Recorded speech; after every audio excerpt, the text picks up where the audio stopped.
వానికి జీవిత ఖైదు పడాలి, లేదంటే ఉరిశిక్ష పడాలి అని ఆ తల్లి హైకోర్టుకు పోయింది. హైకోర్టులో అప్పీల్ చేసింది, నాకు సరైన న్యాయం జరగట్లేదని హైకోర్టులో అప్పీల్ చేసింది. హైకోర్టులో అప్పీల్ చేస్తే ఎవరో బాధితురాలు పోయింది.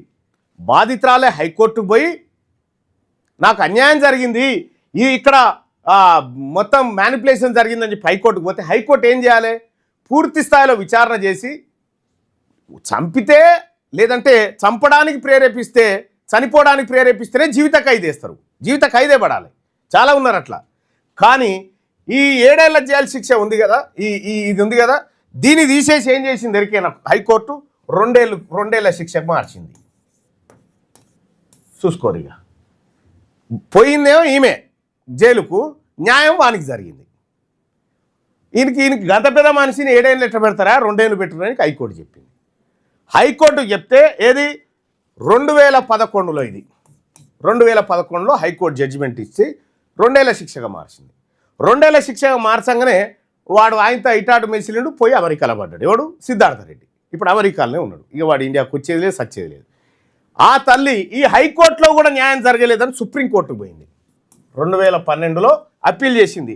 సెషన్స్ కోర్టు విధించిన శిక్షను హైకోర్టు ఇంకా తక్కువ చేసింది. అసలు మాకు అక్కడ న్యాయం జరగట్లేదు అనేది ఆ తల్లి ఆవేదన చెందితే సుప్రీంకోర్టులో 2012లో కేసు ఫైల్ చేస్తే, అప్పీల్ చేస్తే 2025లో విచారణకు వచ్చింది. దాదాపు 13 సంవత్సరాల తర్వాత విచారణకు వచ్చింది. ఈ 2025లోనే 4 నెలల నుంచి ట్రయల్స్ అయినాయి.